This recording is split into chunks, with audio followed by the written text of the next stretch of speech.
But would like to now move over to Europe and focus a lot more information about what's happening on the European Union inside the Commission and the activity that they've been doing. As I mentioned, there was this regulation that came out earlier this year in May that allowed for the UDI rollout, as the term allows individual modules to be activated.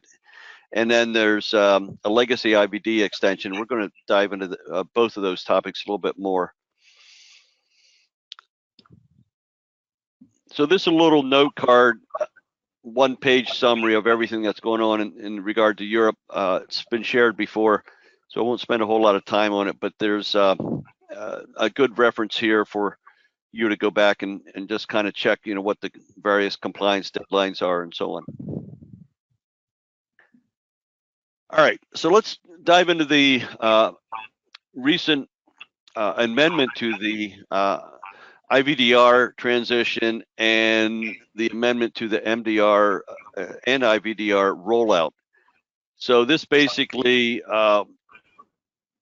has a provision for the extension of legacy IVDs. So those in the audience that manufacture IVDs, you'll be glad to know that your legacy products are extended roughly 2.5 years from where they were before.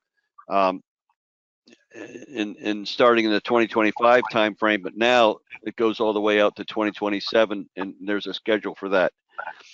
The second thing that was part of this particular amendment was the legal framework to allow the Commission to require earlier mandated use of the individual modules as long as they were audited and declared functional. So there was that very significant event. And then coupled with that, there was a decrease in the 18-month window. There was a period of time where 18 months was allotted to allow registration to take place, and that was collapsed to 6 months. So very significant there. And then there is a supply notice that is now required in the event that you as a manufacturer think going to be an interruption in your supply out to the industry, that you need to notify the member states and consumers about that particular expected delay. Well, what does all this mean? Let's look at that on a graph. Specifically, we'll take a look at the first one, the transition. And now the life of these legacy products and those that are certified for the first time, so they may have been self-certified, but now they need a certification. All these dates are way out, 2028, 2029, well, the end of 2029, December 31st is the longest extension for the Class Bs. So they've been pushed out 2 years, so that's very significant. Now, there are a couple milestones along the way, and this would occur next year. So in May of 2025, there needs to be an engagement, a request to a notified body for a particular legacy device. And then in September, there has to be a signed agreement with that notified body. And that occurs for these 3 waves. There's a first wave for the Class Ds, there's a second wave for the Class C, and then there's a third wave for the B and a few Class As. So they scheduled out, but you don't want to miss these particular events. These milestones are critical because they allow you to claim the extended life. If you miss these milestones, then you don't meet the criteria, and therefore you can't place those legacy products continually on the market. So very significant. Now, I know many in the audience are also supplying medical devices. So if we combine this information from in vitro diagnostics and look at the medical devices, there's a pretty busy map here, but The blue would be the timing for the medical devices and those legacy devices, again, all the way out to the end of 2027 and another wave in the end of 2028. So good news for those legacy products. Now, obviously, in parallel, you'll be needed to consider the medical device regulation, having these products comply with the full set of regulations. Moving over to the other topic, the ability for individual modules to be rolled out separately. There is this map, this roadmap that is able to be found on the UDIMED website. This is slightly different, a little bit more recent. This is back in October 15, so a few weeks ago. And the good news from this particular map and the conversation around that with UDIMED or the commission, I should say, is that the commission reports that the UDIMED audit is underway. So when we're plotting ourselves in this particular map here, we find that the audit should have been started, and sure enough, they're reporting that it is. The good news is that the UDI modules performing rather well in that audit. They quote a number of 97% pass rate, so that is a good feature. If it gets to be very low, then there could be some drastic updates, and therefore the whole schedule starts to be affected. The other thing that is noteworthy on this most recent map is that the 4 modules in the first wave, the actor, UDI, notified body, and the market surveillance modules, they are all still fixed as originally proposed, starting at the beginning of 2026, January 1st. And that the vigilant module has not shifted at all. It's has an offset of 6 months, but that did not get a shift. There was a little bit of bad news about the delivery of technical docs, but nothing that affect the timing and the launching of the particular modules. So this particular diagram is a little tough to follow, and if there's a similar model here where you can see the 4 modules in play, and we talked about this audit currently taking place, and then eventually we expect the 6 months delay to occur, and then boom, everything becomes mandatory thereafter. And then a similar conversation with the vigilance module, but it would have a 6-month delay when it becomes fully mandatory. And then the problem child, as I like to refer to the last module, the clinical investigation module, very late in development activity, but eventually we think maybe possibly in the 4th quarter of 2027 before the clinical investigations would be actually launched and becoming mandatory. So John, did you have any updates from the circles that you connect up with about anything that is relevant here? I know you're doing a lot of testing, and you hear a lot about the actual inner workings of submitting data. Anything that you would like to add? Just that we do have a series of meetings next week with kind of the MedTech Europe working group. Meetings where we have 2 days of all the different groups giving updates as to what's going on. We serve mostly on the IT expert group for UDIMED, which covers the data exchange of UDI and also vigilance once we get those specifications. So we're going to get updates from the folks that were in this particular medical device coordination group meeting on behalf of MedTech Europe to the larger team. So we'll be looking to get some more details during that time. So for things like, Gary, you showed the complete suite of technical specifications moved from October to November.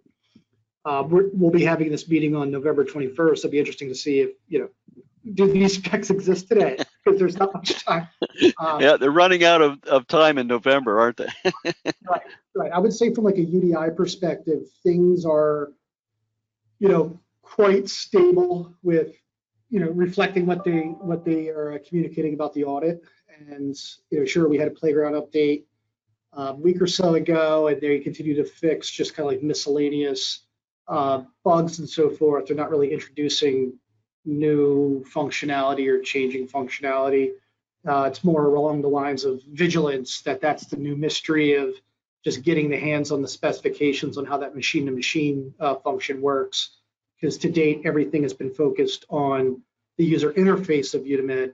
All the piloting of the vigilance module has been on using the user interface as opposed to like a machine-to-machine. So been making great progress along this journey. A little bit more left to go, and yeah, it could be a light at the end of the tunnel, at least from a technology perspective. Yep. All right, very good. I want to share like 2 more slides that have to do with this timing activity and what we would expect those in the audience. They have to advise or come up with a plan and advise their team about when to do what and what their targets are. So let's just talk a little bit about that. And the question that often comes up is, okay, I have legacy devices on the market. Now, I'm going to use medical devices just for the conversation, but there's a similar type of conversation for the in vitro diagnostics, where we have this period of time where legacy devices need to be or can be placed on the market, and we have these 2 milestones. But noteworthy on this diagram is the timing of the mandatory 6-month registration period. So it would be possible that you have a legacy device on the market past the deadline.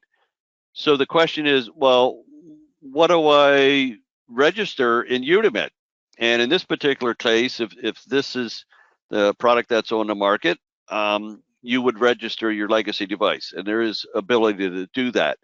And in fact, there's I don't know, thousands and thousands of legacy devices already registered in Udemy. So certainly possible, and that would be your game plan. Now, at some point in time, if you want to continue this particular product to be placed on the market, there's deadlines out here. Eventually it's going to fall off a cliff and no longer be able to be placed on the market. So you can have that very same product evaluated by a notified body and something called an MDR equivalent product, no major changes, and now it meets the MDR, and once it receives its certificate, then you can place it on the market. Your other option, well, let me just complete this story here. If that becomes available, if that certificate becomes available, and then you're in the 6-month period, it's our understanding you would be able to register your MDR compliant device and not register your legacy device. So a single record in that case, although there is a little caveat, nothing's black and white. In the event that there's an adverse event for that legacy device, then it has to be reported to complete the MRI and other types of reports for the vigilance module. But if that does not occur, then you have the model where you just have a single record. Your other possibility is that you do make significant design changes and you roll out a new product, either a new version, it's considered would be a new version, and now it's a substitute for your legacy device. You have an MDR substitute, which is not quite the same, but significant enough to create a new device identifier and consider a new version. So if you have an MDR substitute and this deadline shows up, Now you have 2 records to report, one for the legacy device and the second one for the MDR substitute. Since they have different device identifiers, you would have to make 2 independent record submissions. Now, I show this MDR equivalent and the MDR substitute happening like a couple years ago, and there have been some, early conversions and migrations over to MDR. But when you talk to your notified body, it might result in a conversation that says, "Oh, no, you're going to be put in the bottom of the list, and it's going to be much later than what you expect." So you might have a contract in place, but the actual work take place maybe a year, 2 years from now, and it's going to last, probably a year to 18 months. So there is a significant amount of work that needs to be done. Now, in this particular model, at the time of the deadline of that submission period, you only have one product on the market. So you would you would have to report that a legacy device, because your MDR equivalent and the MDR substitute are not in place as of yet. When they do, whichever way you pick, the substitute or the equivalent, there'll be a new device identifier. So before those products go on the market, you would make your second submission into UDI. So hopefully that's clear. It comes up quite often as like, well, do I put one device in or 2 devices in? And a lot depends on the timing and when you actually have a certificate for these other regulatory devices. So that is, I guess, the long story. So the bottom line is, what do we recommend as far as submission goes? The timing of submissions. Let's assume that you have this transition figured out. But now, what about the actual submission into UDI? So the first thing we recommend is step A is to collect and cleanse that data, and those in the audience are certainly been doing that for the U.S. and already submitted. So that's over the dam. The issues about collecting and cleansing data. This is a different data set, twice as much data as what you had before. So we're sitting here in the middle of, or near the end, fourth quarter of 2024. So hopefully that is reaching the end, or maybe you have already completed your collecting and cleansing. Step B is start submitting to UDI. So this is a reminder to engage ReTech account people, our product managers, and make sure that you have your account set up in UDI. Work with the playground. We have some instructions to guide you and walk down that particular pathway. So that would be step B. And then the third step, so we have step A, collect and cleanse your data. B, start submitting your data into the playground. And C, submit into the production environment at UDI. Now, some of our clients would like to do that early. There's actually recommendations from member states, the competent authorities there, were in France and Ireland, where they recommend registering in UDI early. So you might have some drivers to do that, but at a minimum, make sure that you start submitting, and probably a good milestone to look at is when the commission announces that the UDI module is fully functional. So the little bit of tweaks that John was referring to earlier and corrections, by this point in time, I assume they will be stable and already complete. So the audit will have been completed. They have a little bit of a 6-month period to make any final adjustments. But when that announcement comes out, I would use that as a trigger. If you haven't started already, then start submitting to the production. But it's very important to submit early to get to exercise this and to flesh out your particular portfolio against the business rules of UDI. In any cases, you'd never want to go past the final deadline here of July 1st, 2026. So this black period of time is that 6-month mandatory period. That it would put you into out of compliance with the European Commission, and you certainly don't want to walk down that pathway.